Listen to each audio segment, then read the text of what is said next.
le sinoa fa tsy tsona razo tonga teto halina dia nijerina ataontsika ny engin farany na l'époque na roatra ny ala tato halina tamin'ny fito.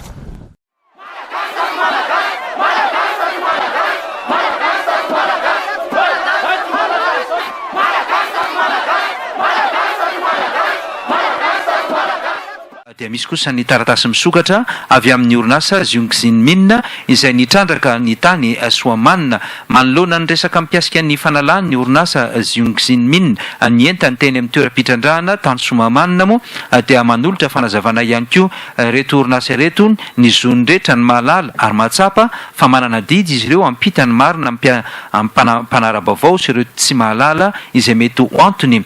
Tao anatin'ny volana maro dia nisy ny tsy fitovy-kevitra mikasika ny tetikasa fitrandrahana ekena fa misy ny disadisa hoy ny taratasy misokatra tany am-piandohana noho ny tsy fampin'ny fanazavana mety tsy ampy ihany koa ny fampahafantarana ny tompon'ny orinasa tany am-boalohany noho ny tsy fifankazoan'ny teny fampiasa ny sasany tamintsika malagasy raha teo tsy mba miezaka loatra nanantona sy nanitsy ny tamikitspo nanana ny sotoavina mamalagasy atsika nefa isika hoy ny taratasy misokatra dia ny fifanakaloza-kevitra ny fifanantonana ny fifampiresahana amin'ny famahana olona ka nahatonga ny fitenenana manao hoe tsy misy tsy vita ny fampiresahana. Tateoriana mba hiverena ny filaminana dia samy miezaka manao mitondra ny feony sy ny anjara biriky ny avy ny solitena nivon'ny ministera voakasika ny avy amin'ny mpanohitra ny tetikasa ny namoaka ny heviny ihany koa ny eo anivon'ireo makasitraka izany ary samy manana ny fomba nentina na nehoan'ny heviny tsy misy afaka milaza fa manana ny marina tanteraka raha teo hoy ny taratasy misokatra ka dia neverina fa isy ny fifamelana raha nisy tsy nety satria olombelona ihany ary dia iarikariko avaolana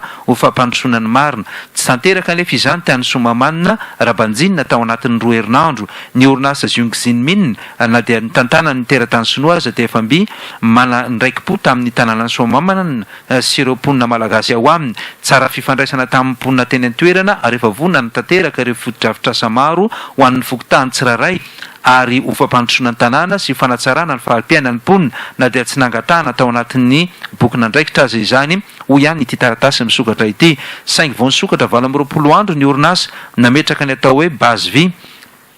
nanamasaka ny manamorona ny lalana ifamezivezena ary koa ny ampijerena ireo mety ho lalam-bolamena rehetra dia nahazo fampitsarana avy amin'ny fanjakana noho ny savorovoron'isy ny orinasa Xiongxinmin dia manaja tanteraka ny adidy izany ninonina vaovao voalaza na inona resaka ny ezahana ny vizina mahakasika izany ho ihany ny taratasy misokatra fampiasam-bola no nataon'ny orinasa aty an-tany lavitra aty ary maro ny vola noho ny laniana tamin'ny sara isan-karazany na koa ny fampitaovana tsy azo tsontsy ny avina ihany koa ity taratasy ity ny herim-po ny fanantenana efa natokana ho an'ny tetikasa ny fiandrandrany mponina ireo asa fampandrosoana etsy an-daniny ny fiazan'ny orinasa manaraka izay ny takina rehetra mba ho ara-dalàna na ho ara-panjakana izany na ara-tontolo iainana na ara-piaramonina raha ny tokony ho izy hoy ny taratasy misokatra dia afaka niziriziry ny janona teo ny orinasa Xiongxinmin saingy ny ain'olombelona dia tsy azo tsontsy ny avina na sanatria atao kilalao fa ambony ny zavatra rehetra ary ho takina amintsika tsiraray avy aoriana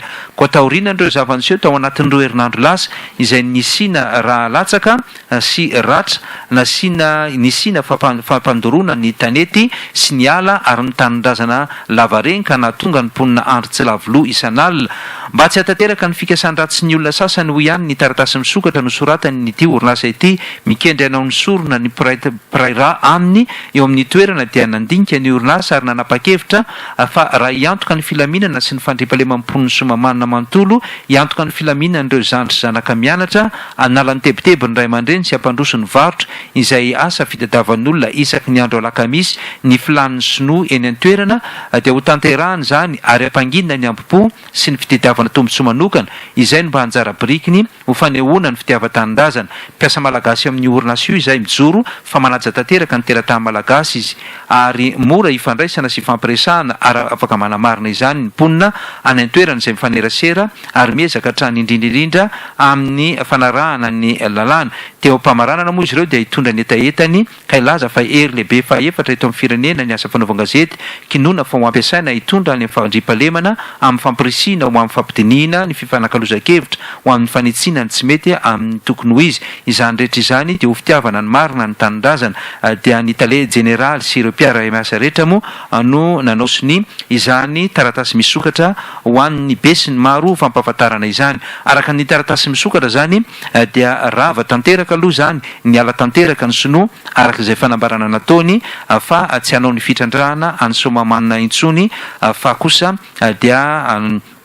ijanona mba ho fijerena ny ain'olona ary dia izany no heverina fa nody ranony nody venty ny rano natsakaina ho an'ny mponiny Somamanina fa mbola ady ny mponiny Somamanina moa ny fanafahana satria lojika loatra ho an'ny zavamisy ankehitriny raha hoe io ny olana nitranga dia nahoana tokoa no tsy avela ary reto izay nogadraina sy nofonjaina vokatry ny tolona nataony satria fitiavan'ny tanindrazana ny antony jorony atao anatin'izany ireto sinoa reto ihany koa na dia nahatsapa fa tsy mety ny fandatsahana ny mpitandro filaminana zany eo ny melony satria ny mpitandro filaminana no nandatsadrany malagasy mpiray tanindrazana tamin'ny ity indray mitoraka ity koa tsy rariny sy tsy lojika va ny tokony voan'ireo olona zany izay nofonjaina vokatry n'izany ady nitranga tany Somamanina izany. Ny mpanao politika za moa teto nanodikodina azafady vola antapitrisany maro nandatsadra kanefa dia mahazo maimaim-pona ny famitsoran-keloka ka nahoana moa ny tena mijoro mitolona ho an'ny tanindrazany no tsy azo n'izany famelan-keloka izany.